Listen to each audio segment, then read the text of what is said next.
Welcome to Children and Seniors. We'll start off with bill introductions. Do we have any requests for bill introductions? Okay. All right, then we'll jump right into our agenda. So pleased to bring back Melissa Rooker, the Executive Director of Kansas Children's Cabinet, to give us an update of what she's been up to and what's been going on for the past year. So welcome back to committee, Melissa. Thank you, Madam Chair. It's a delight to be here. I appreciate the invitation. Like yesterday, I'm going to attempt to keep mask on. I had surgery last month and I'm still in the recuperation phase, so trying to be careful. I want to start by expressing appreciation for the opportunity to share the information and background about the Kansas Children's Cabinet prior to bringing you up to date on our current portfolio of work.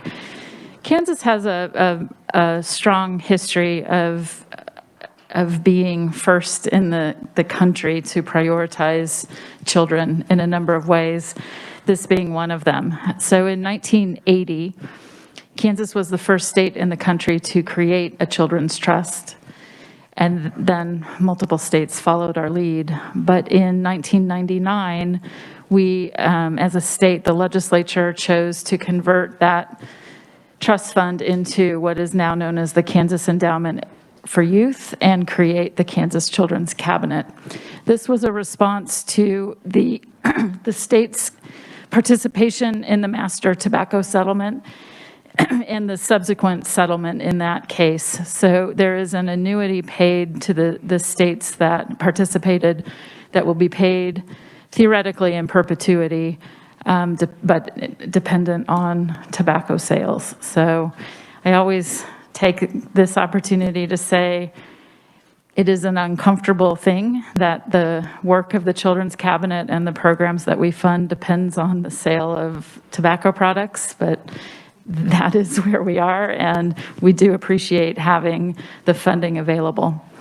So the cabinet has existed since 1999, and the statutes that lay out the organization are very clear about the role and responsibilities the cabinet has. So we have a governing board that's made up of 9 voting members. 5 of those members are chosen by the governor. There is a rolling cycle, and no more than 3 members can be from a single political party. So we have pretty balanced representation, and historically have always enjoyed that situation. There are 4 additional members chosen by legislative leadership in both the House and the Senate. And then there are 6 state agencies and entities that have ex officio seats on the cabinet to serve as advisors.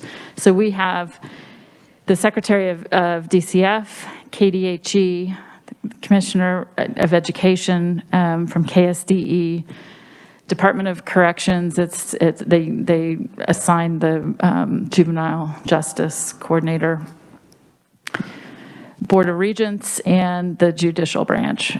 So we have a good, well-rounded team that serves to advise the cabinet. The Kansas Endowment for Youth was created, and we call that the KEY Fund for short. The KEY Fund was created in statute to be the receiver of the annuity, and then statute directs that the KPERS board will direct the investments for that fund in terms of the balance, the principal in that fund, to try and grow and create a stream of interest that could be, again, channeled into the work. And then statute created the Children's Initiative Fund, which is the slate of line items that create the investment portfolio for the Children's Cabinet. So the CIF, which the shorthand for Children's Initiative Fund, is included in the governor's budget recommendations, and then the legislature, obviously through the budget process, takes action to make final decisions. The Children's Cabinet Governing Board uses a meeting every year to create the slate of recommendations that get conveyed to the governor. The statute requires the Children's Cabinet to use an evidence-based model and use data in all of our decision-making. So I am really proud of the work of the evaluation team. Statute requires us to engage university partners to conduct those evaluations independently. So we currently have contracts with WSU and the University of Kansas Center for Public Partnerships and Research. Their work is tremendous. They produce, we've sort of realigned the timeline for our work, the evaluation process, because when I arrived in this position in 2019, the life cycle of the state budget process and the life cycle of our evaluation model did not align. So cabinet recommendations for budget purposes were made late in the year, usually at the final meeting of the year in December. And I realized it was, at that point, it would become an automatic appeal to the budget as opposed to the chance to make the recommendations at the appropriate time so that they were included in the budget process.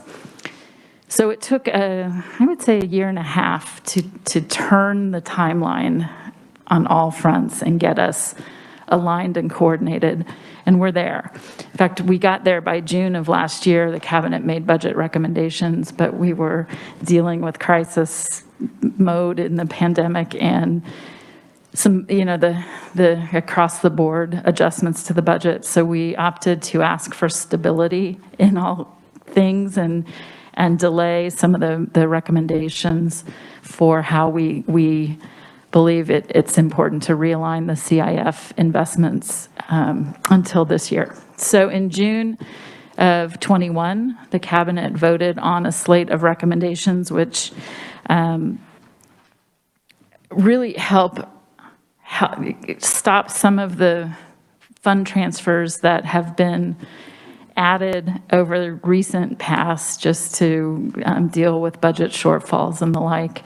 So I am really pleased that the governor's budget accepted all of the recommendations made by the Children's Cabinet and offers us an exciting opportunity to advance the work that we're doing and grow the reach of our programs, which I think is important.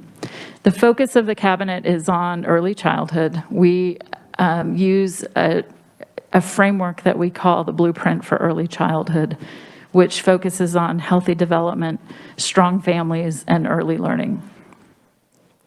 Those three pillars guide the investments and inform the work that we do with all of our agency partners.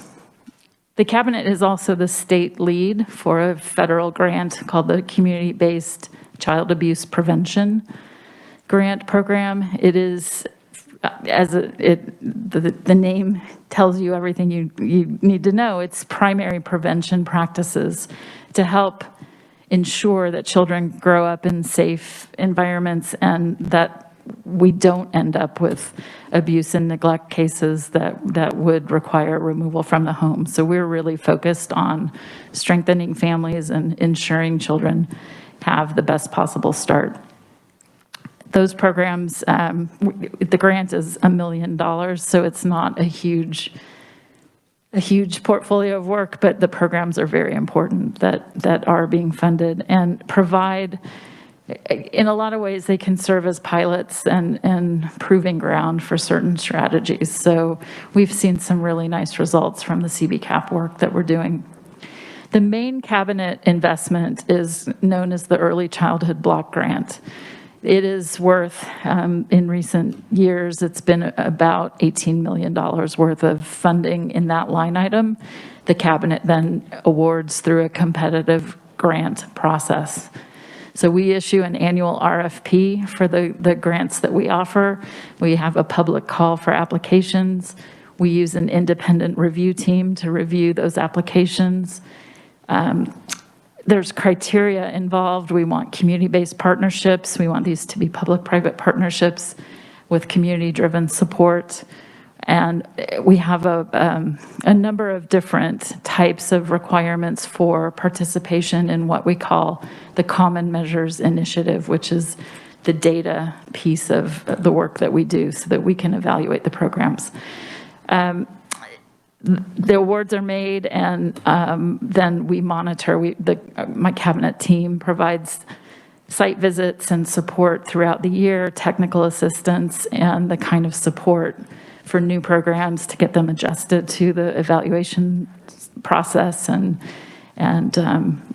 we make sure that the programs feel like they have support for the mission that we all hope they carry out. So the rest of the cabinet, the CIF, the budget, the line items are pass-through line items that go to particular state agencies.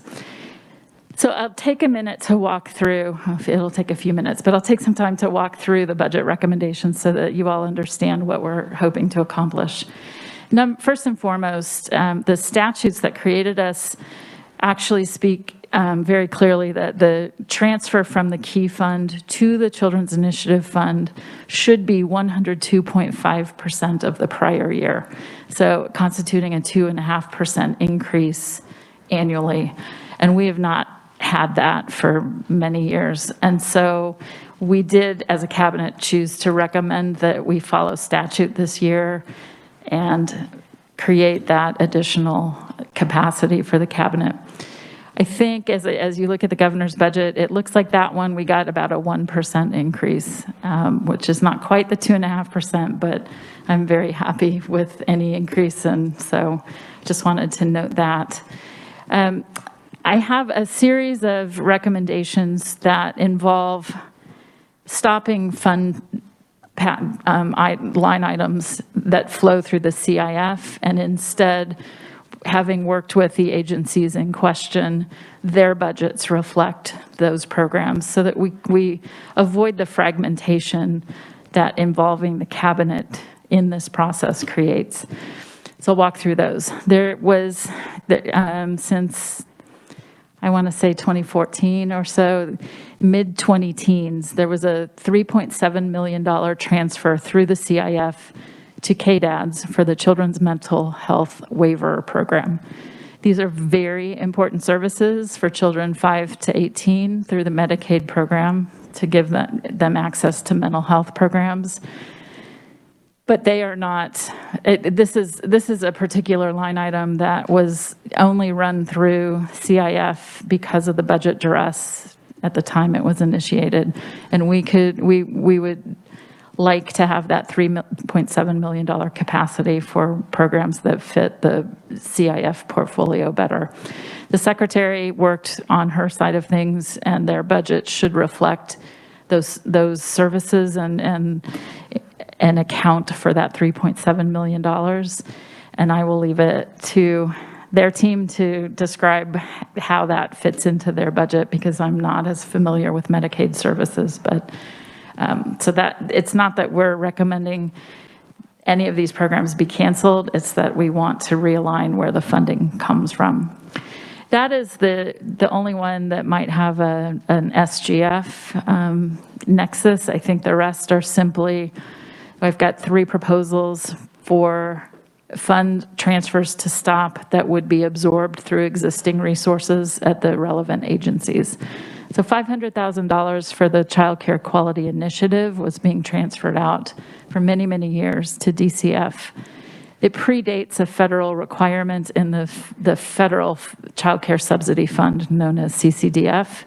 And now that the agency is required to focus on quality improvement as a formal activity through their federal funding stream, this piece, this $500,000, is sort of an ancillary thing, and we're hoping to better align quality improvement practices through the program that DCF is in charge of, with a team approach from a group of partner agencies that I'll talk about in just a minute. So that would be DCF absorbing the $500,000 Child Care Quality Initiative and their existing federal resources. We have two smaller line item transfers. One is the Children's Hearing Aid Bank, and the other is the Autism Program. They're just around $50,000 each. Again, existing programs at the relevant agencies should be able to absorb the cost as opposed to transferring that $50,000. I have KDHE's work to create their budget to account for that, and I had talked to KU Med Center about absorbing it in theirs. It's just a fraction of those programs. So certainly support the work that those programs represent, but are seeking the tobacco funds to be used in different ways. There's been a $1 million pilot program that was it started as a 3-year pilot funded by the legislature. It's called CADE, C-A-E-D-E is the acronym. So that 3-year pilot program, $1 million a year, was begun, I want to say it was in 2017. And it was specific, there were specific criteria, but it was awarded in its entirety to the Family Conservancy in Wyandotte County. We really love the work that they've done through that program. They've started a program called Start Young, and they're starting to see good success. And we appreciate the work they're doing. The legislature included it in the FY22 budget for a 4th year. So it was time to do an RFP because it had been awarded as a 3-year grant when it first came out. So we opened up the RFP last year, which was aligned to the Early Childhood Block Grant RFP, but done, they were 2 separate award programs. And there was exactly 1 applicant for CADE, and it was the existing program. So what we've asked is that $1 million continue, but roll it into the Early Childhood Block Grant so that we can open 1 RFP, reduce this burden on staff. You know, both sides of the equation. Writing grant applications takes time, and then certainly the process to review. And we can be much more effective and efficient if we have 1 RFP process. So we would like it to continue to be offered, but through the Early Childhood Block Grant. So then the question is, what do we want to do with the available resources that are freed up? One would be to increase funding capacity in the Early Childhood Block Grant so that we can add to that grant award program. What we have seen is increasing demand through the application process and an inability to meet it with flat funding. So we want additional capacity there. We feel very strongly in the value of universal home visiting as a preventive factor. And so we've asked to increase that line item by $1.4 million.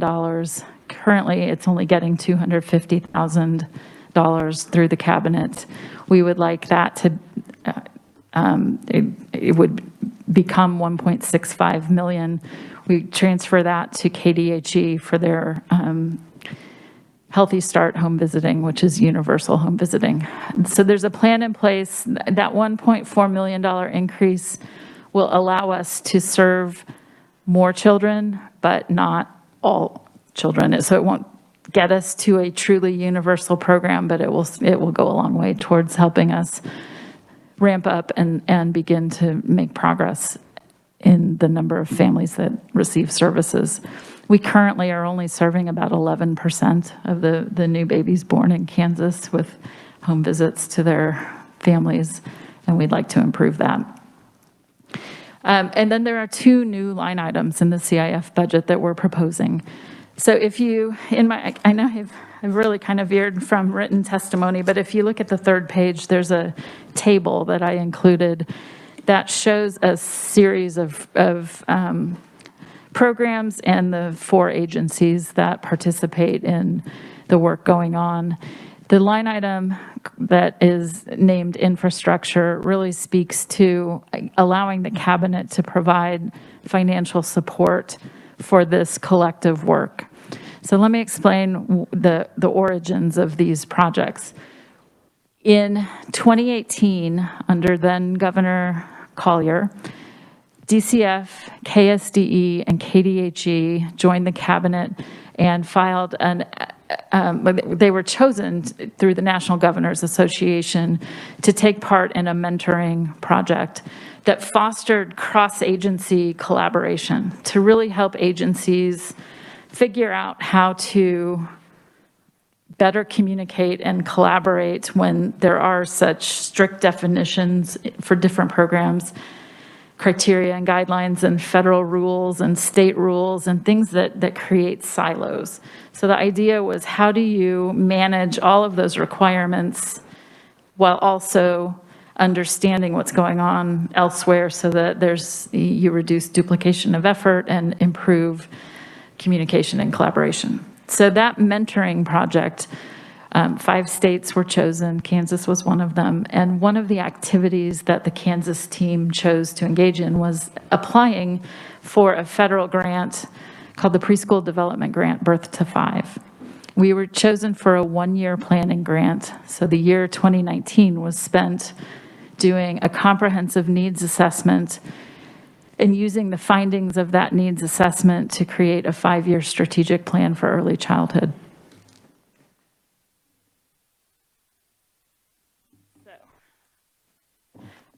I want to let you know, these all are available on our website, the Children's Cabinet, ks.gov.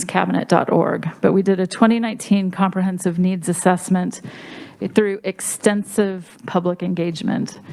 I participated in 53 listening sessions around the state.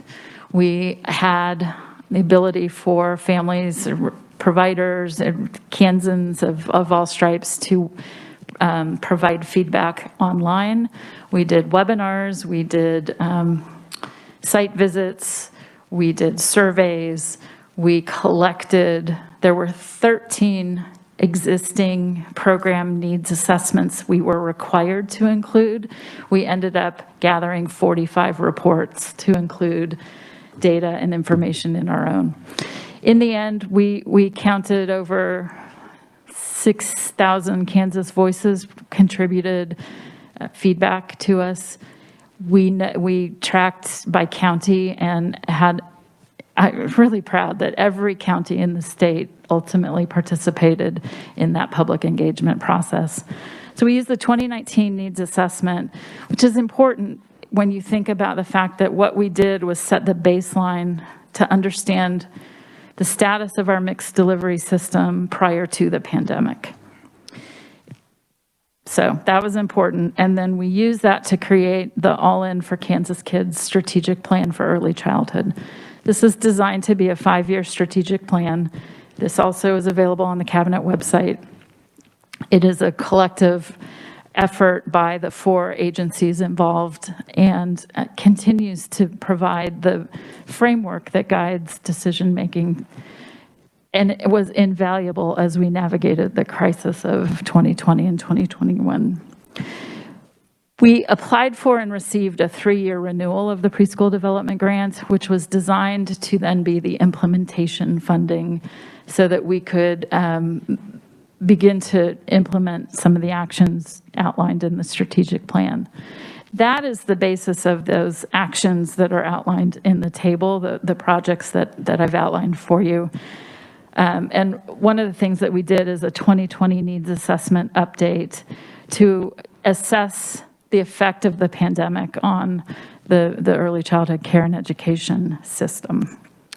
So working together, we have created effectively a toolkit. We've improved resources for parents and providers in the early childhood sector. So 1-800-CHILDREN is considered a warm line. It's available for parents. It used to just be a telephone number to call, And we use PDG funding to create a website. So we have an online presence and a mobile app, so it's easily downloadable and searchable without having to call and talk to somebody. So we did the investment in improving the resource directory that 1-800-Children uses, develop the online resources and the web app, and expand the marketing and reach of this program. It will need sustaining funds, and it's utilized by the 4 agencies for different reasons and promoted. So we're just trying to create capacity for the cabinet to participate in this, in sustaining these tools. I can walk through any of the others if you'd like, but in the interest of time, I think I'll keep moving. The cabinet publishes an annual report. Yep. We just have one quick question. Sure. What's KCCTF? That's the acronym we use for the Kansas Children's Cabinet and Trust Fund. Okay. Sorry. It's all right. We work really hard to try not to embed acronyms in our testimony, but sometimes they When you were talking about the 4 agencies, I just couldn't, I was racking my Yep. brain. Thank you for Yep. I want to draw attention to our annual report. The cabinet receives this in December, and it's a look. Obviously, it looks at our work throughout the year, but it's the one place where you can find information about all of the projects that we're engaged in. This also is on our website and available. But if any of you would like printed copies of these, that's my preference. So I do have a few printed, and I would be happy to deliver copies to you. So I guess the committee assistant could let me know how many to bring by or who wants them, and I'd be happy to do so. There were a couple handouts that we made sure you had. So you can see the key fund, the budget picture for the key fund you have in the table that shows the CIF budget. And then I thought the legislative research write-up about the master tobacco settlement would be useful. So with that, Madam Chair, I can keep talking. I can keep talking and talking, but I would much rather entertain questions, and we can talk about any one of these topics. Great. Every time you present, I learned something new. Oh, I forgot my favorite project, the new line item for the Dolly Parton Imagination Library. Last year, the legislature identified the cabinet through budget proviso to become the state lead for the Dolly Parton Library project using federal funds. So we identified capacity in our preschool development branch grant budget to try and implement the program. We've run into some roadblocks because of restrictions on the use of those federal dollars. So we're doing the best we can, but we are limited to only serving those counties that do not currently have children signed up for the program. We cannot truly become a state-level partner without funds that are less restricted.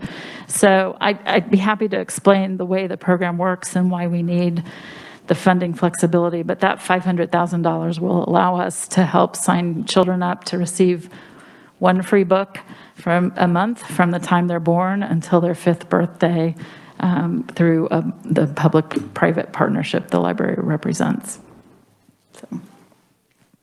Does anybody have questions about that? About the imagination?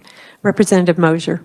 Thank you, Madam Chairman. I just have a comment. I have 2 granddaughters that get a book a month, and they cannot wait until they come in the mail. So it's a great program. It really is. There's no restrictions. The parents can choose to sign up, so there's nothing mandatory about it. And we don't get any of the data. Parents communicate with the Dolly Parton Foundation, the library project directly. The books, this is the first book that every child who signs up, no matter which age range, everyone gets this because it's Dolly's favorite book, and it has special meaning to her and her relationship with her dad. So The Little Engine That Could is mailed. This is how the books come. They're shrink wrapped, so it's colorful and exciting when they arrive. This is the mailing label. There are no promotional pieces that come with it. The database is not used to sell ads. It is, Dolly takes this very seriously. So we are delighted to be named as the state lead and want to see this program grow for children all across the state. So do they have to be at birth? No, you can sign up that's the eligible range, birth through 5th birthday. But at any point, so ideally a child would turn 5 and have 60 children's books on their library shelf at home. But, it may be that a parent didn't know or the opportunity didn't exist until the child is a little farther along in that age range. So if we have constituents that we want to share this information with or put in our newsletters, who do we refer them to? Well, so right now, that's the problem. So we as state lead should be able to fund 50% of the cost. And what we pay for at the state and local level would be the mailing, the postage. The Dollywood Foundation covers the cost of printing and everything else involved with managing the program is Dolly's contribution. We are asked to cover the postage. It amounts to $2.10 a month to mail a book. So that's 25 something a year. So the idea of the program is to bring a state level affiliate, we're called. We would pay 50% of the cost, and the local affiliate would pay the other 50%. Local affiliates are all 501c3 nonprofits. So I think we have huge coverage in the state already. It's library foundations, or it is United Way chapters. It can be an education foundation, Shawnee Mission's interested, Representative Neighbor. So we've got about 22% of eligible children in the state, according to the foundation, the Dollywood Foundation, currently receive books. And we have 96 local affiliates. So we should be able to match up with all of those existing programs, defray 50% of the cost so that you can double the reach of the programs, because local funders would pay 50% instead of 100%. But we can't do that with the funds we have right now because we're not supposed to supplant existing funds. And so we can't advertise the way we thought we would be able to publicize the program. So right now, if you have constituents, I would be happy to do the work to try and match up to local programs, but I can't do the work that we're envisioned to do as the state level affiliate, which is to help all kids everywhere in the state. So that's the leap we're trying to make, is to get these dollars, the tobacco funds could be used without those limitations, so we can truly be a genuine state level partner. Is there anything that we can do to help you? Keep the line item in the budget for us. Okay. I've got other questions, but I'll open it up to Representative Vaughn.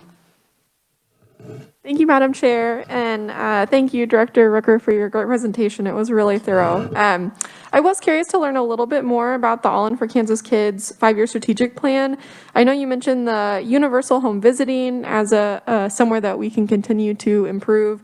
Are there other areas or main takeaways that we should be aware of for things that we can be doing better as a state? Thank you. That's a fantastic question. So in our needs assessment work, the two key findings are not startling, but important to document that two things. Too many Kansas children are growing up in families whose basic needs are not being met. And the stress put on families when they are struggling with food, shelter, housing, healthcare, transportation, that instability, those disruptions that are caused create extra issues for young children.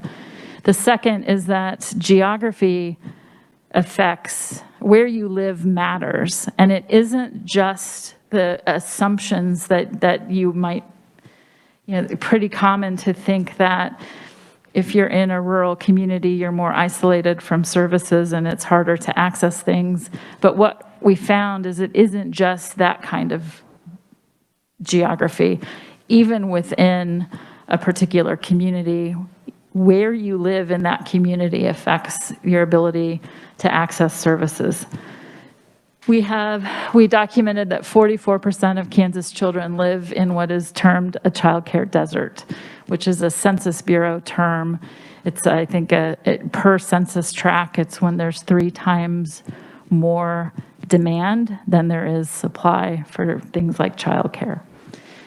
We know from our work that 67% of Kansas children are growing up in households where every available adult is required in the workforce. So 67% of the kids don't have the luxury of a stay-home parent, and they need childcare.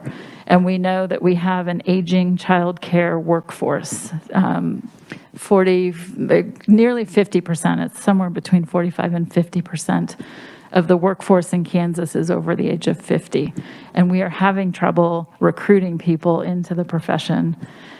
So last year, I want to thank you for supporting the Promise Scholarship Act and the addition of early childhood to that program before it came up for debate on the main floor.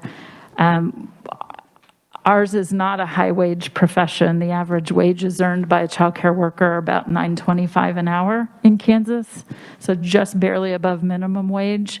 And most childcare workers are not receiving benefits. Friday night, I had my son and his wife over for dinner and fielded a phone call trying to help a Topeka provider not lose her staff because of a quarantine situation. They had a COVID outbreak and needed to close this week.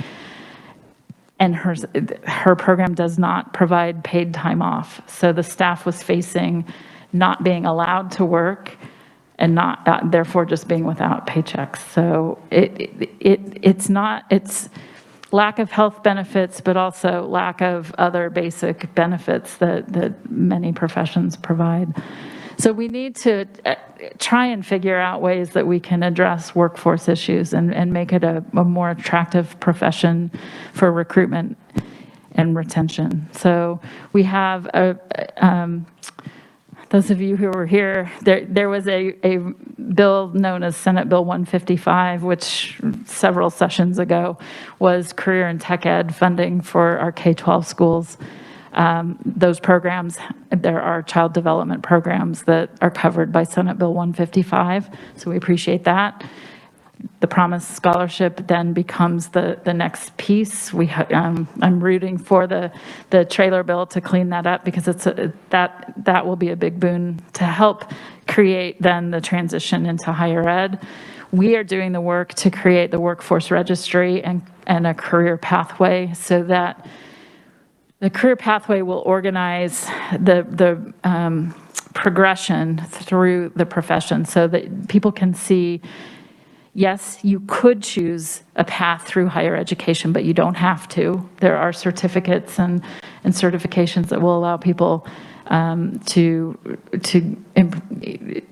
be licensed and provide quality care, but not require advanced degrees. So we want to show kind of all of the options. The career pathway helps providers make informed decisions for themselves about what they'd like. Ultimately, I think we have a wage issue. Ultimately, I think we need to tackle the business model is really broken for this profession, and as important as it is, it's going to require effort. We've got communities in the state that are grappling with this and have put together teams that include local government officials, so city and county level officials. The Dodge City is a great example. Their city manager led the drive, and he put together a team that includes the community college, the school district, his local government partners, and providers in the community. So they've got, I know there was a faith-based provider at the table, or other types of private providers. And then I think the YMCA was a program involved as well.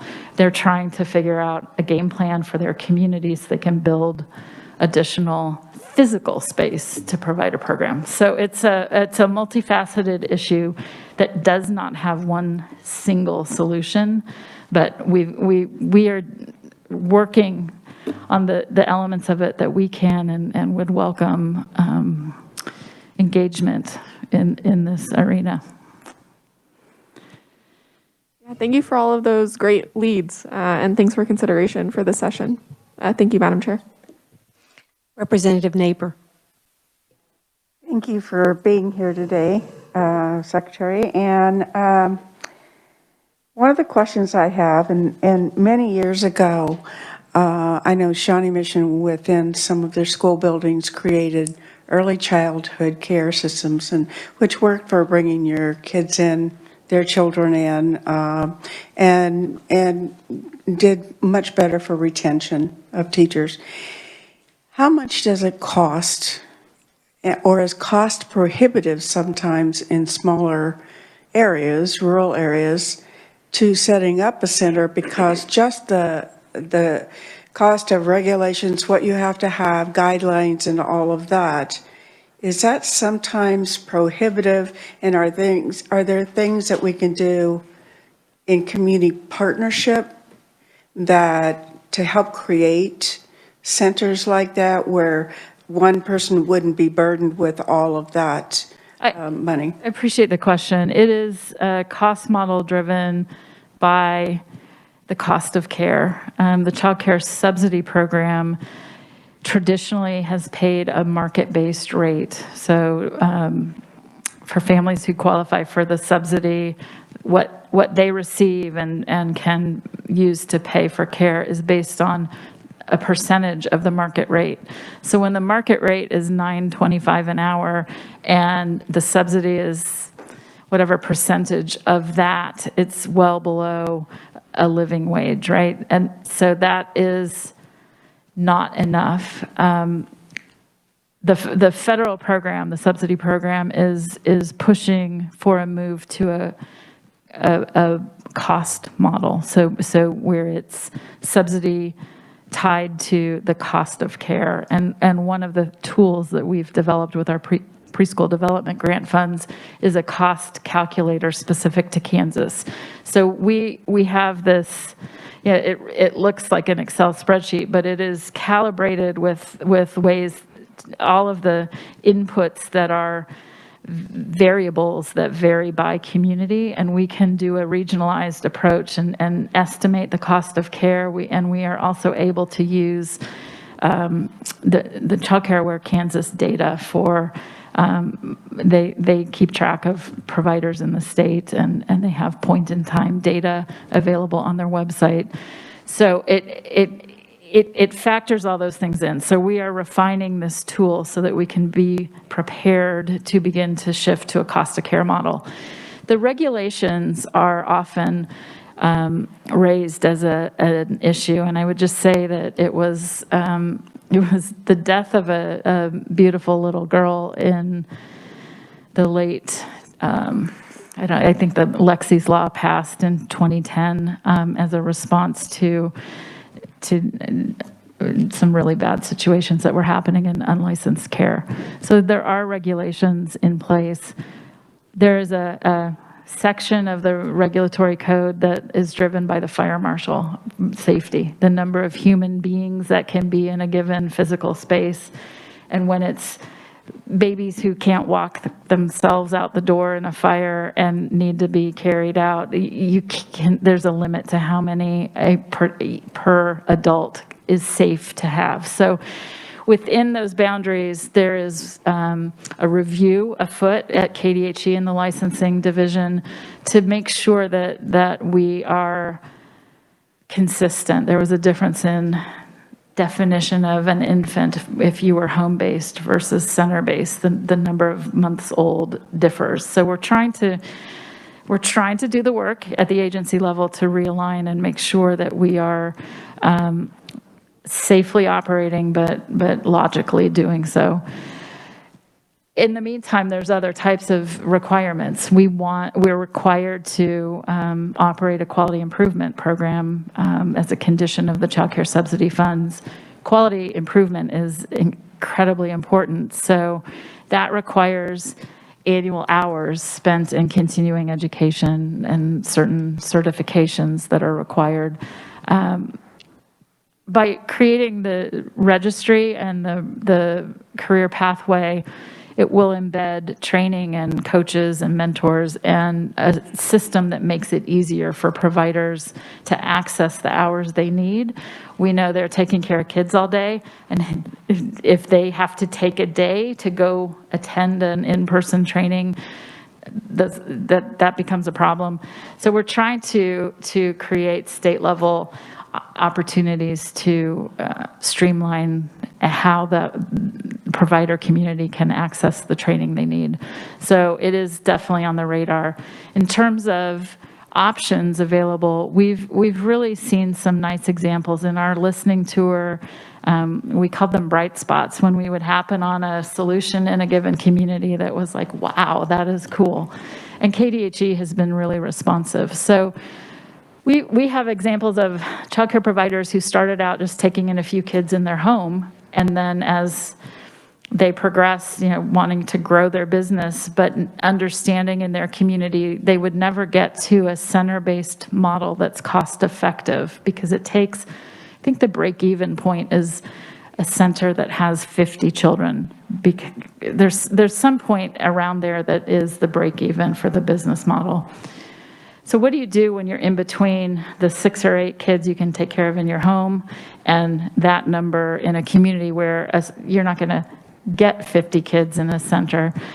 KDHE has helped mentor providers to create separate licensed pods. And this is kind of cool, where the business owner can expand and grow her business by adding capacity for home-based units that are each individually licensed, but she owns the business and employs the people providing the care. So just a unique approach, outside the box thinking that we've seen develop in the last couple of years, and there are other types of examples. So we're really trying to tackle it for rural Kansas, and all different communities have different needs.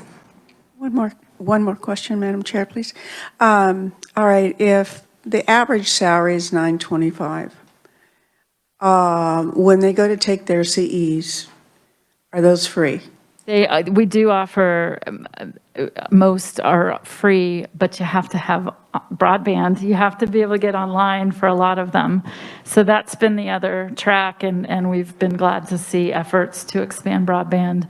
We were involved in some pandemic relief programs early on in 2020 that provided technology for families for home visiting purposes, so those visits could become virtual.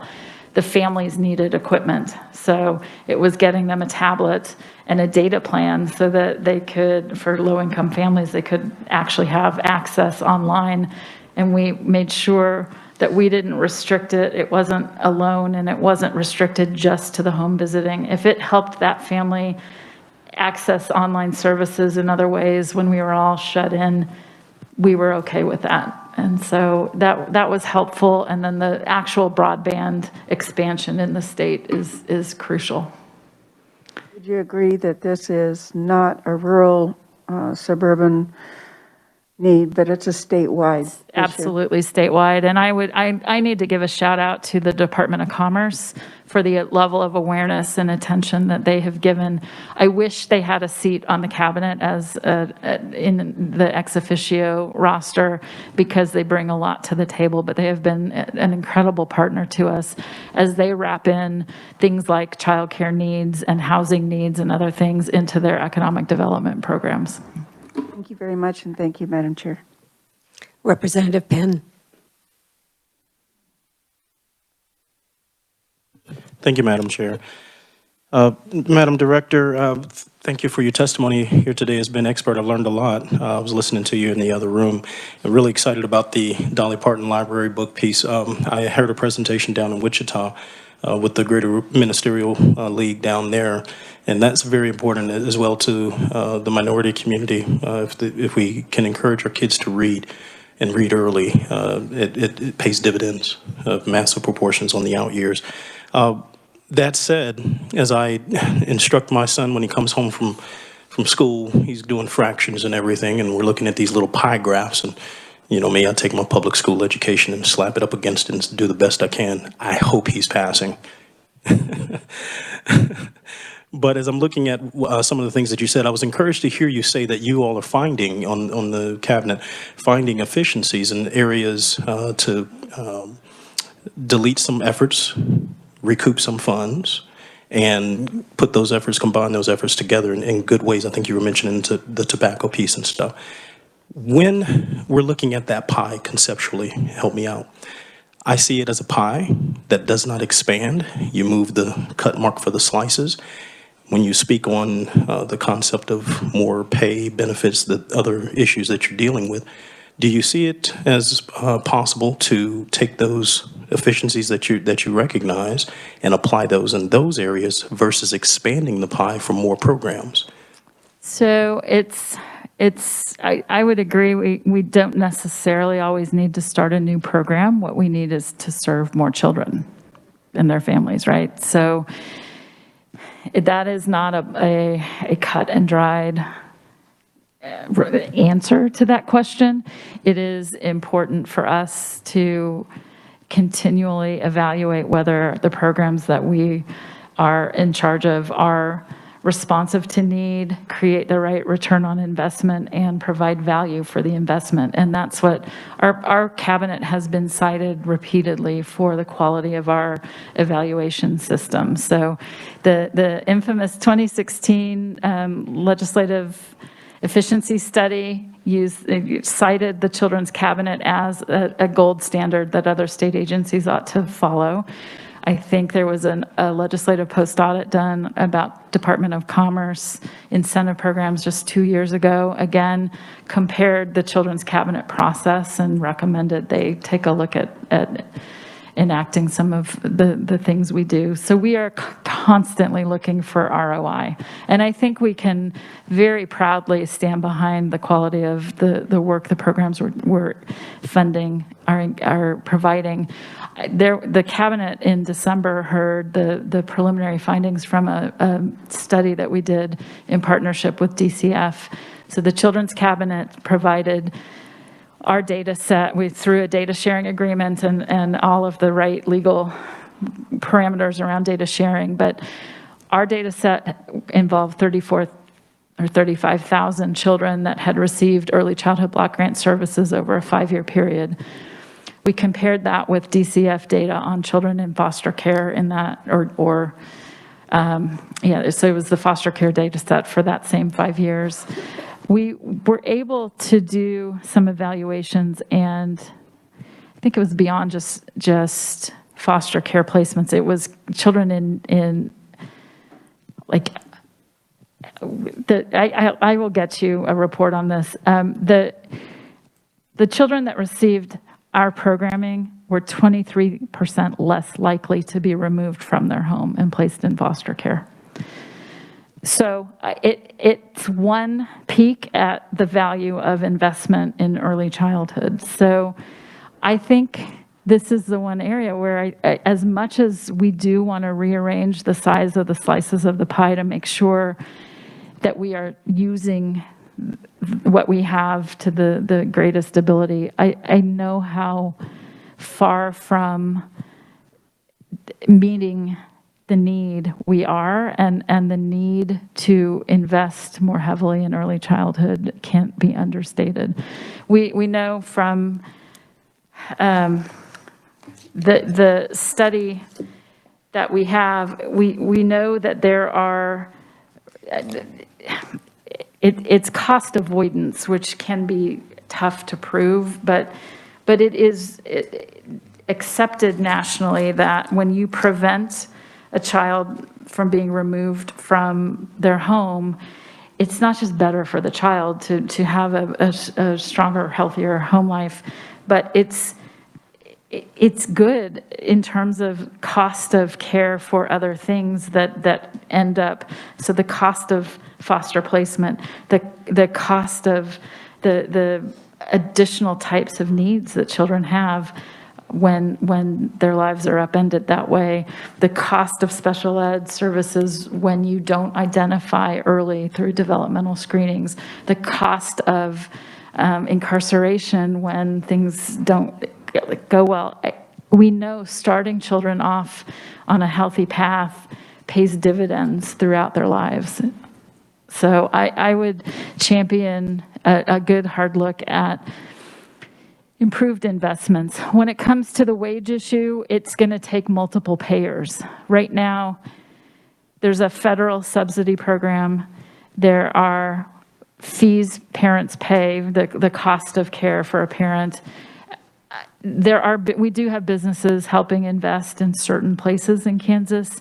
There are certain state level, not a lot that contribute to wages, but it's going to take an all of the above approach to create a wage scale that will help improve as a profession, the child care sector. Representative Ousley. Thank you, Madam Chair, and thank you, Director. I believe it was just yesterday in committee I said an ounce of prevention is worth a pound of cure. I agree wholeheartedly. And you've mentioned broadband access and child care deserts. 44% of kids living in a child care desert. Do you or your cabinet have the capability of overlapping that information with food deserts to see if those families, those children aren't? Potentially, I would defer to my research staff. The cabinet staff itself is tiny. We receive backbone support through the KU Center for Public Partnerships and Research.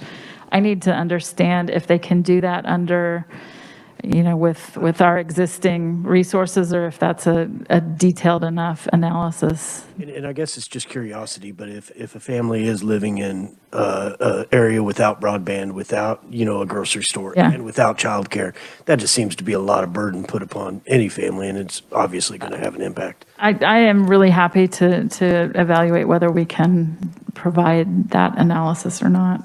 Thank you. Thank you, Madam Chair. I wanted to ask you about the universal home visitation. How does that work? Is it a monthly or just once after birth, or how's that work? What we'd like to do, Kansas has 7 home visiting programs, and each occupies a different lane. So Parents as Teachers is a home visiting program, but they're really focused on children's development when it comes to kindergarten readiness. We have things like the Nurse Family Partnership and different layers of prescriptiveness in terms of interventions those home visiting services provide, different reasons for particular programs to be identified as helpful. So it might be a mom with substance abuse issues that needs some intervention. There are some targeted home visiting programs. Universal home visiting is designed to be just what it says. For anybody who delivers a baby in Kansas, the idea would be that we'd like them to have 2 home visits.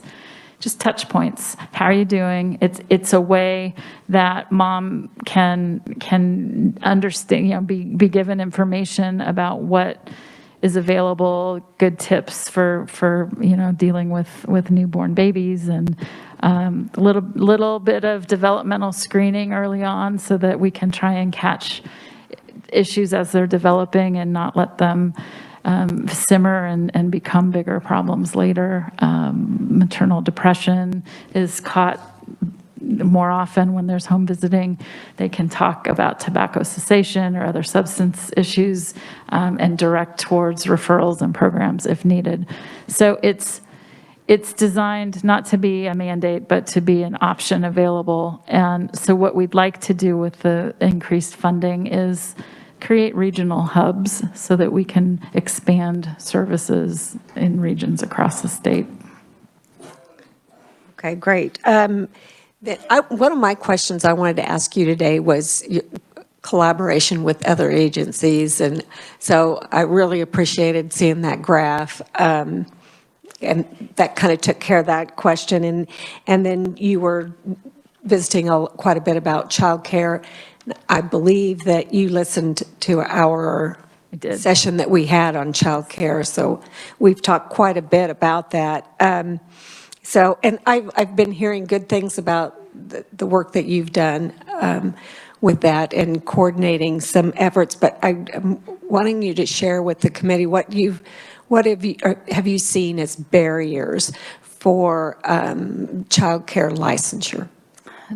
I would say one of our big projects this fall has been streamlining the fingerprint and background check process. So that is taking multi-agency cooperation. KBI has been working with us, but our childcare licensing has, up till now, been paper-based, where you have to go get inked and fingerprint the card and mail it in, and it just slows everything down. So there was a pilot developed. DCF has the equipment, the live scan machines to do electronic fingerprinting that they acquired for their regional offices. They agreed, we set up what needed to be set up in terms of MOU to allow childcare licensing to access, to send providers to give their fingerprints that way. We definitely need to expand the number of live scan machines deployed to make this easier. There's other that get into IT and data system issues, systems not talking to each other. So there are updates that it would be helpful to have to make sure the require. I mean, we know it's important to make sure that we screen out for people who should not be caring for other people's children. But when that takes 6 weeks or a month or however long, when it's more than a couple days, you can lose the potential hire just because of the waiting period. So that's one. Like I said, we have done a pretty extensive review of regulations to try and streamline those things. Some of it is just having resources to be able to help people through the process of getting their license for the first time. So we've used pandemic relief to provide startup grant funding, you know, purchasing a fire extinguisher and taking a CPR class and doing there's a package of things. So to encourage people into the profession, those grants were created with pandemic funds. But I think helping us with things like the child care tax credit for business bill that the tax committee passed out last year, passing that would help us gain support from the business sector, supporting other initiatives that you see come forth that would help families with basic needs. So figuring some of these big issues out to the extent possible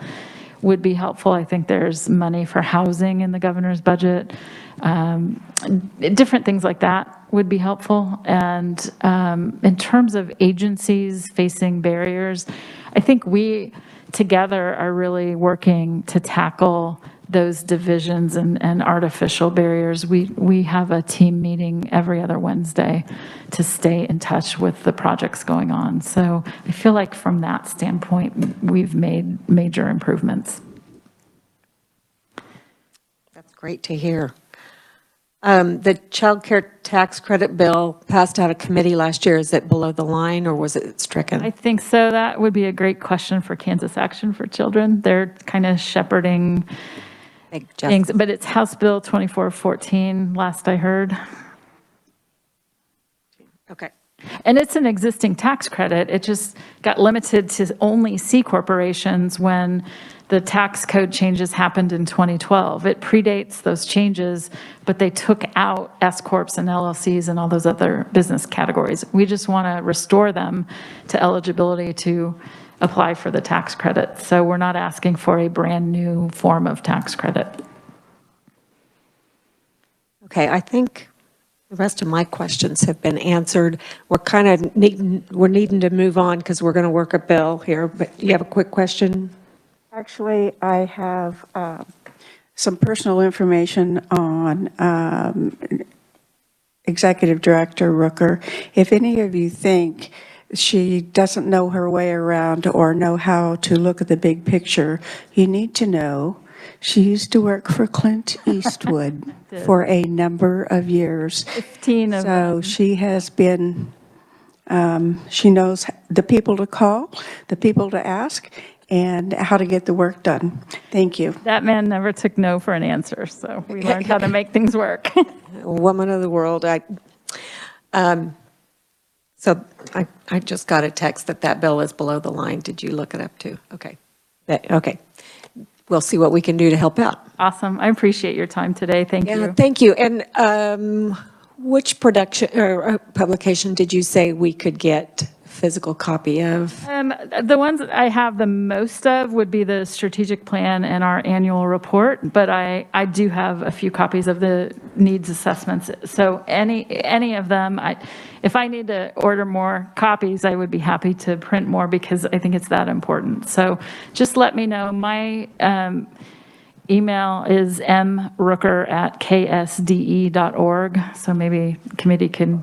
Yeah, we can let Fran know and Yeah. get a list for you all at one time. That'd be fantastic. Yeah. Thank you. Yeah, thank you. Okay, as I mentioned at the end of session yesterday, I would like to take a look at House Bill 2490, which we had the hearing on Monday, and for a quick overview, I'll turn to Jesse. Thank you, Madam Chair. Good afternoon, Children and Seniors Committee. So as you remember from the hearing the other day, this is House Bill 2490, and that relates to some changes in the ABLE Savings Account Program, which provides opportunities for individuals with disabilities to save money that doesn't make them ineligible for other benefits. The bill specifically changes who can be an account owner.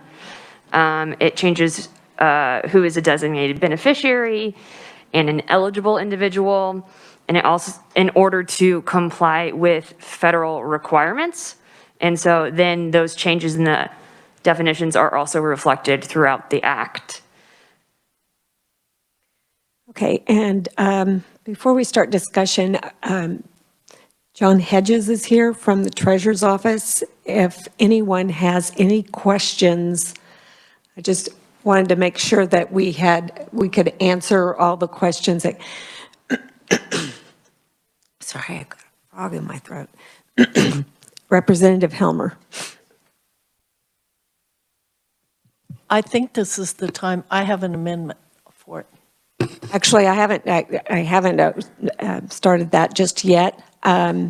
Just would like for you to, if you have any questions any questions? Okay.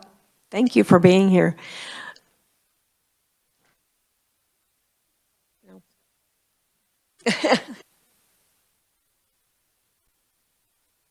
Representative Penn.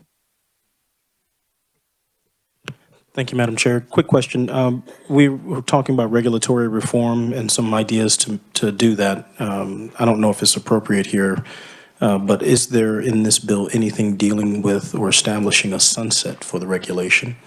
I know that it kind of tracks with the federal regulation, but as far as the state is concerned, what is the opinion of the Treasury on that? Mr. Hedges, do you want to respond to that?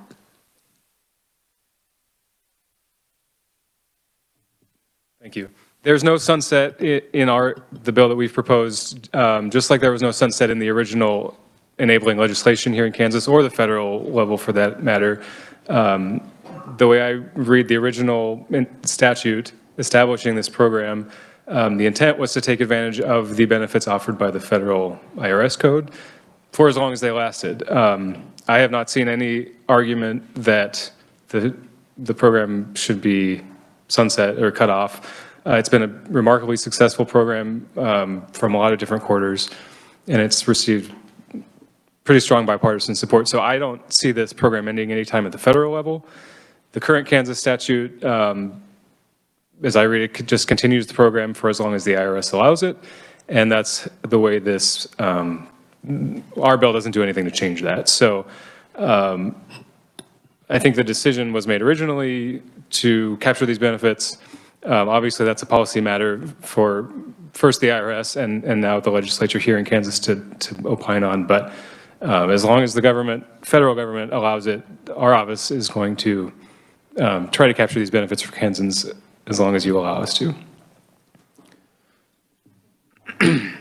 Representative Ousley. Thank you, Madam Chair. And while you're there, if I recall correctly from the hearing the other day, approximately 1,100 individual accounts in the state of Kansas. Is that accurate? That is accurate. 1,114 as of December, end of December, last December. About 40% of those were new in 2020. Primarily driving the growth was federal stimulus payments. These people, account owners, needed a place to put this money rather than burning it on fast food or anything else. So there has been a lot of growth in that program. Assets under management is just over $10 million for Kansas program, which is significant program-wide. But as we mentioned before, the average account balance is around $9,000. So it certainly provides a good cushion for these folks. It's not their only means of support. And then if we don't pass this by November 22nd this year, those accounts are no longer eligible for the federal program. And if we do pass this, do we anticipate more accounts being established? I think the answer is yes and yes. The reason that these changes that we're asking for are vital is that the federal regulations modify or clarify the definition of I apologize, the specific IRS language is evading me, a qualified able program. And if states establish a qualified able program meeting all these criteria, then the account owners can get the benefits under federal law, and we've adopted that law. So the definition of what is a qualified program has changed. We need to make these changes to match that. If we don't make these changes by the November 22nd of this year's grace period, essentially, just by definition, we won't have a qualified able program, and that means, at minimum, the 1,100 plus account owners don't get their tax breaks that they've been working for. And really, a lot of these people have built their finances and their lives around this program in reliance on these benefits, first for the tax benefits and also how it affects their Social Security benefits and other things. So those people are going to have a mad scramble to rearrange their finances if possible. And in a lot of cases, it just won't be possible, and they'll lose their disability-related benefits. Thank you. Thank you for the clarification and jogging my memory, and thank you, Madam Chair. We appreciate your question. I apologize. I think, if I may continue, you asked if more people if we expect the program to grow. I have received a lot of calls, and I believe the other proponents who testified, I've talked to them as well. We get calls all the time from people who don't have a conservatorship or guardianship set up. They ask me how to open these ABLE accounts.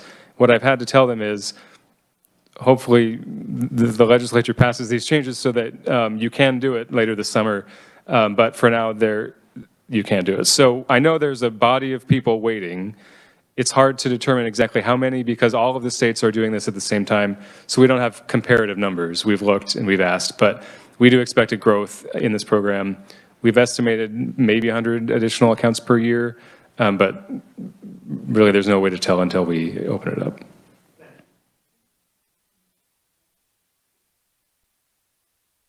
Okay, thank you. My pleasure. So committee, what are your wishes regarding Representative Ousley? Madam Chair, I'd move that the committee pass out 2490 favorable for passage.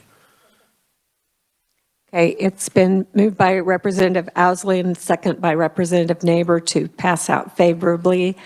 And now we'll open for discussion, and Representative Helmer.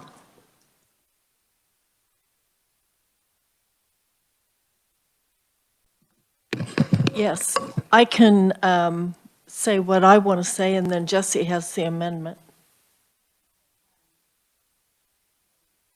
Paperless, we will email it to Fran, and Fran will email it to the committee, and you're going to, okay, and it will be posted up on the screen. And Representative Helmer, why don't you explain your amendment? Okay. I've been doing extensive research on it. All of the people that could be kicked out November 2nd, I understand that they can go to conservatorship. Conservatorship can be covered by attorneys that work with them. It's paid to have attorneys that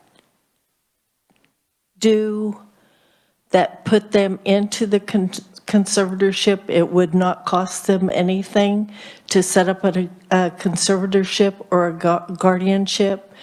These accounts go up to $100,000. That's how much they can save. So we're talking about quite a bit of money that could happen, because anybody, any family members or anybody, you know, like parents, grandparents, anything, can deposit money into these or give or leave a disabled child money in this. So it can go up to $100,000. So it is ripe for fraud, excuse me. And we know that not all family members are honest. I've experienced this in my own family, and that's why I'm worried about this. The November 2nd deadline is quite a ways away, so I'd really like you to give some thought about that and think about if you had a disabled person in your family, and that child, because what they're trying to do, what the idea is to get disabled people to work, which I worked with disabled people. A lot of them go out and work and make really very good salary, and we'll put it in this ABLE account, and this ABLE account could get up to quite a bit of money. And if someone else does take money out of it, then they're left with nothing. The way that Revisor Pringle has it set up is it's going to be accounted for, so to the treasurer's office, and so there's options. It can be set up as a conservatorship, which is an option, but in the amendment she's going to explain it the other way. So there's options without just leaving them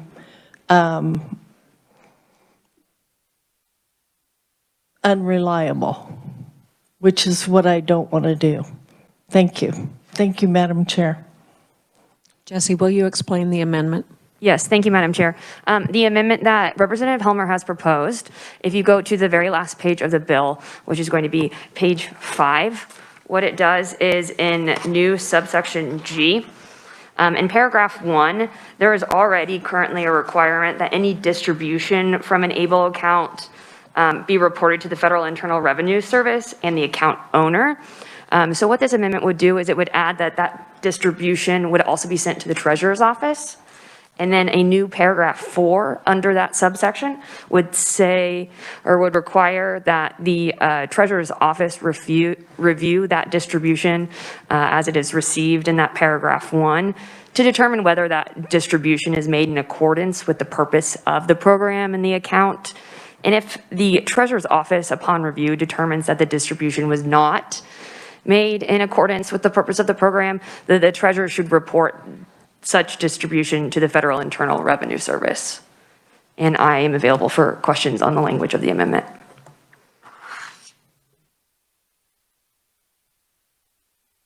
Representative Vaughn. Thank you, Madam Chair, and thank you, Jesse. Just to clarify, in this instance, would the Treasurer's Office have to review every single distribution or disbursement of money?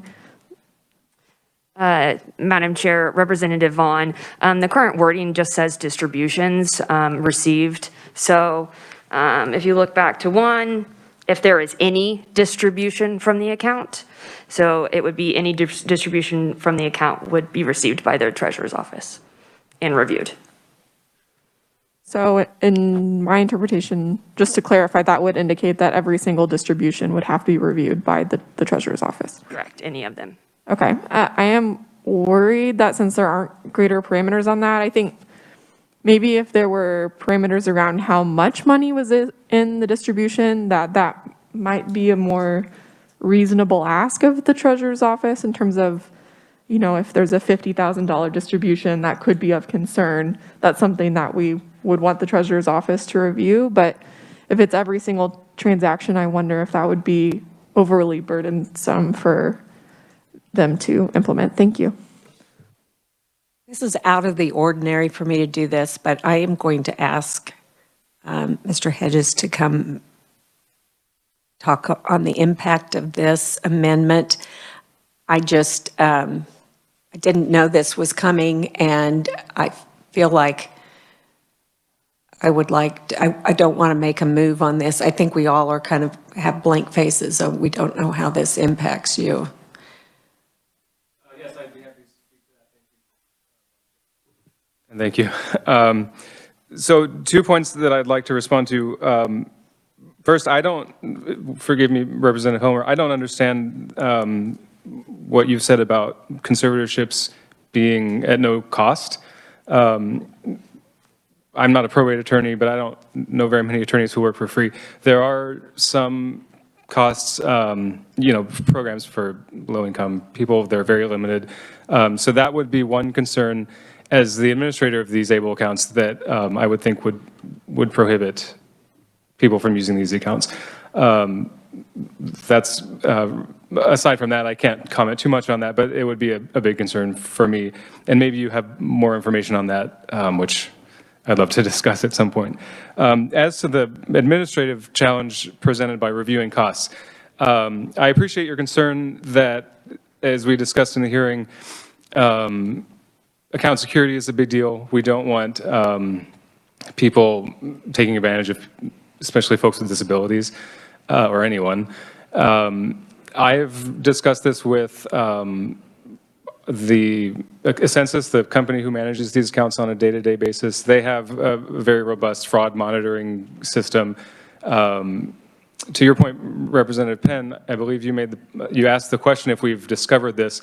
There's been 2 instances in my 6 months at the Treasurer's Office that I've heard of account freezes, and those were both related to technological timing issues, really computer problems. I have talked about the fraud monitoring that the Census does. They have a whole team devoted to this, monitoring these accounts. They just haven't seen that fraud. I think that's because of the low values. People who are going to commit fraud are targeting bigger fish, I think. As to the account burden of reviewing costs, we do this for the Learning Quest Kids Matching Grant Program. We have one staff member in her office. Essentially 100% of her time, full-time duties, is first accepting applications and then reviewing distributions for the 529 grant. Under that program, we have to ensure that when the state is providing matching grant funds, that the funds are being used for the narrow category of approved educational expenses under the federal 529 program. That program is very, very time-consuming. And I agree, when the state's giving away money through a matching grant, there should be some accountability. So we're happy to do that kind of program. But it's time-consuming, and those regulations that define qualified expenses under the 529 program are, if not very precisely defined, they're fairly narrow. They're tied to educational expenses. And it's a fairly small number of Kansans who take advantage of that program, and it's a fairly small amount of money. So the administrative burden is a full-time staff member for a small amount of money under some fairly well-regulated guidelines. ABLE, on the other hand, the allowed expenses, first, they are undefined. It's a newer program. The federal government has provided some guidance, but it's not entirely clear what is an approved expense.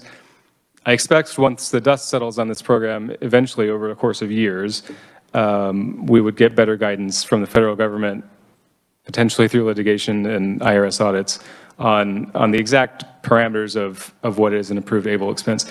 Until that happens, we are going to not have very much guidance to make a determination, yes or no, on whether an expense is approved.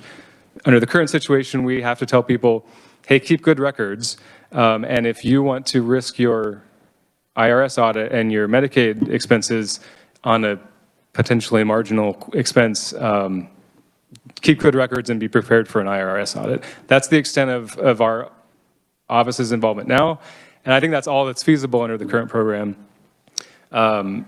Just from a legal aspect of the guidelines of what is an approved expense are not completely settled under federal law.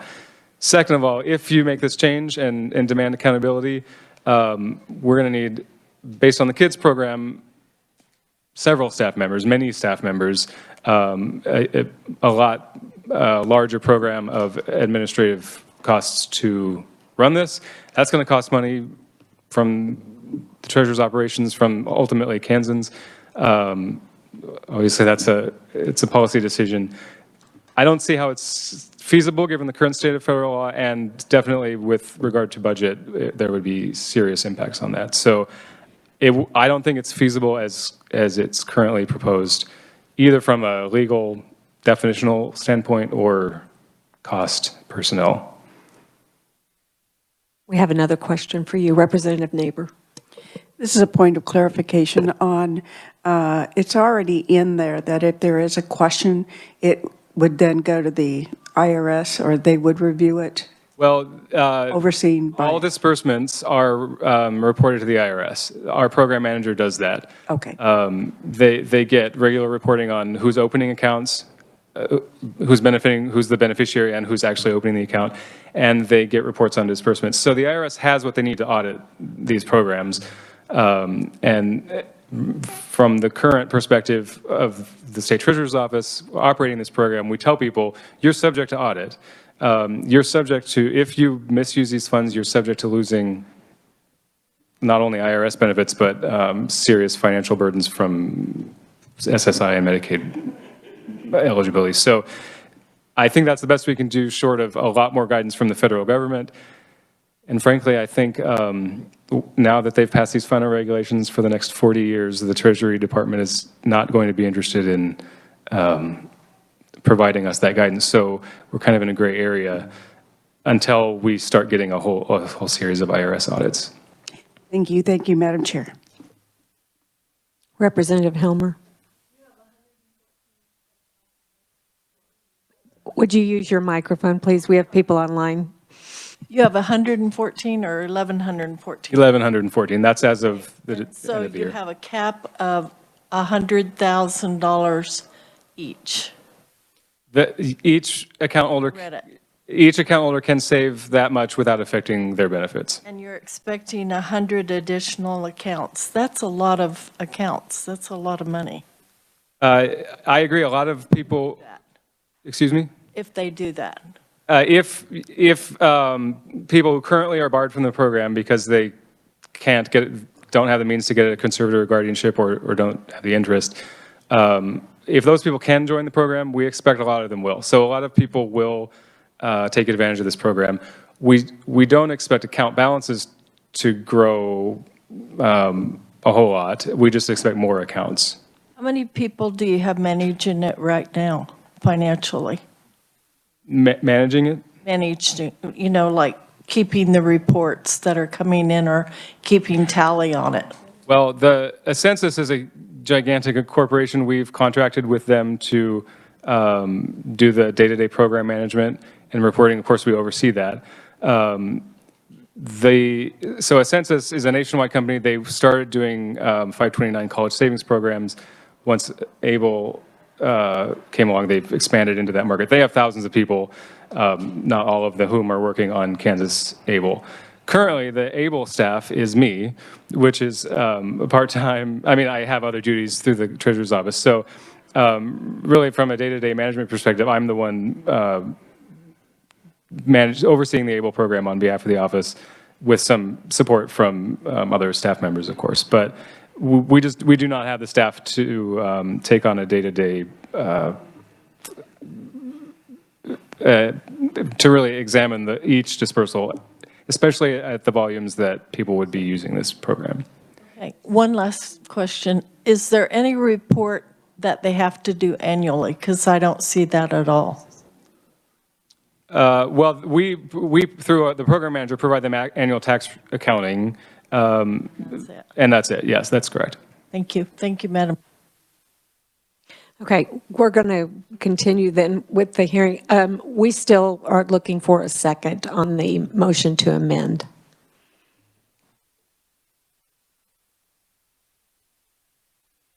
Okay, the motion to amend fails for lack of a second. Back on the bill. Any further discussion? Representative Neighbor. Thank you, Madam Chair. I see this as a possible way to assist those with disabilities. And there are many, many forms of disabilities. So what if you're looking or needing a van or something to help with your handicap? You couldn't save enough on the $2,000 range per year to afford anything like that. We all know as individuals, if we go out to buy a new refrigerator because one has died, or washer and dryer, or appliances, or even if you go out and you require hearing aids, you can get them at all prices, but a lot of the better ones are $5,000 a piece. So what does this do? To me, it allows freedom. It allows for those who are handicapped to have that quality of life and that personal freedom to be able to live each day in a way that makes them feel successful. And after 40 years, I think this is a way too long. So I would be in favor of this bill. Thank you, Madam Chair. Further discussion? Representative Vaughn. Thank you, Madam Chair. Hopefully to offer some clarification, I was wondering if I could ask a few more questions of the Treasurer's Office. We'll allow that. Okay, thank you. We've already broken my rule, so. Thank you so much for your willingness to answer questions. You talk about the IRS audit, so all the distributions get reported to the IRS, and then the IRS has the ability to audit those.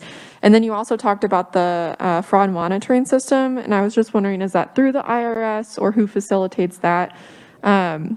Because I would think that, a fraud monitoring system would have many of those checkpoints in place to adequately identify if anything is of concern in terms of a disbursement.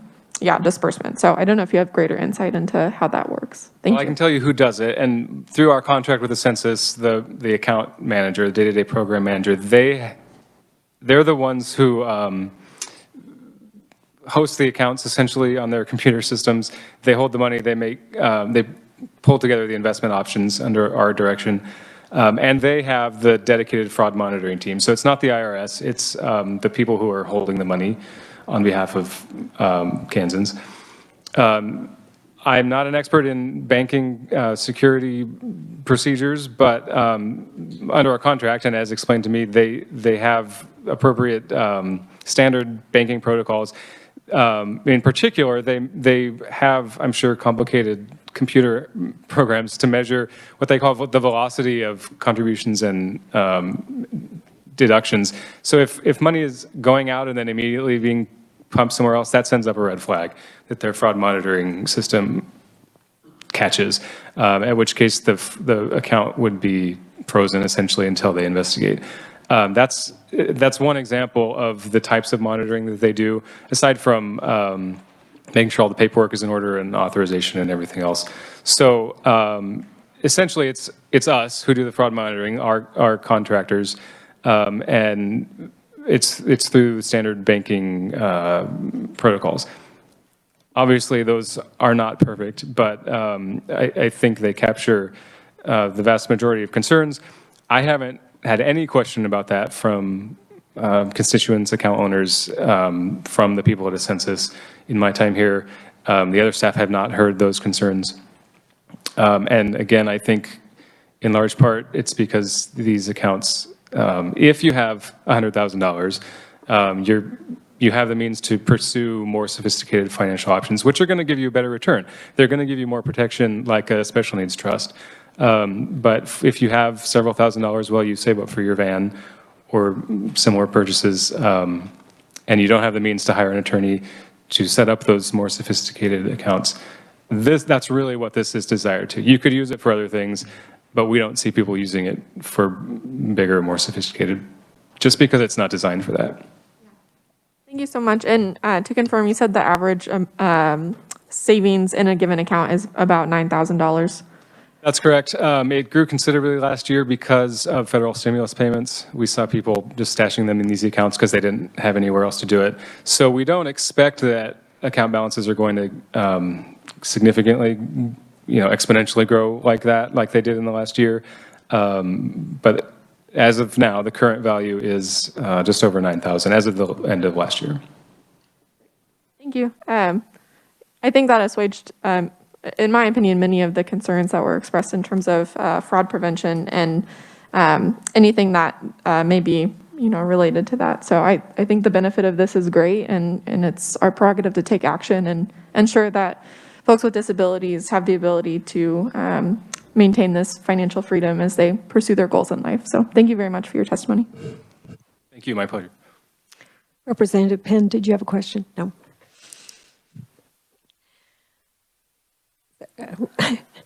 Representative Hoy. Thank you, Madam Chair. I just want to make a comment. These regulations for our state ABLE program came from the Trump administration, and now we have before us a good faith effort by the state treasurer's office to implement these important regulations. And I view this as a big opportunity for us to help prevent individuals with disabilities from having to enter into unnecessary conservatorships. And I think this is a step in the right direction. As we know, disabilities can be physical or developmental, and I will be supportive. Thank you. Further discussion. Representative Penn. Thank you, Madam Chair. And I'm in support of this bill as well, okay? Let that be clear. I also rise in support, not necessarily of the previous amendment try that we had, but something that's a little bit more narrowly crafted or with a trigger that's more appropriate, as was the discussion. So should this bill pass, and if it gets to the floor, if there's a representative that wants to bring another amendment along those lines to make sure that we safeguard the interest of those persons who would be a benefit, as the representative said, of this, I would be in favor of that as well, with consultation with the Treasurer's Office, making sure that it's not burdensome administratively, but that it is protective of large types of purchases. We understand that there's things like the representative was saying, you can't just go buy willy-nilly. You have to plan these things out.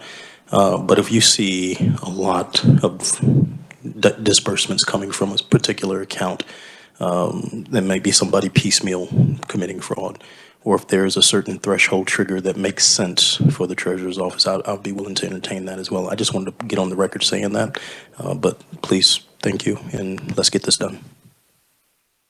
Yeah, and I will say some discussion that I had with them after committee the other day, that any of the large disbursements, they do review those. It's not in the statute, though. Any other discussion? Okay, Representative Owsley, you may close. Thank you, Madam Chair, and thank you, committee, for the discussion. I really don't have too much to add. I think it's all been said, so I'll just close on my motion. Okay, all in favor of passage, please say aye. Aye. Opposed, nay. The ayes have it, and the bill has been passed favorably. That is all we have for today. Sorry, we went a little over, and we will be back on Monday. All of a sudden, I can't remember what we're doing on Monday. Oh, we have a hearing on the bill we passed out last year for food benefits. Yeah, I can't remember the number on it.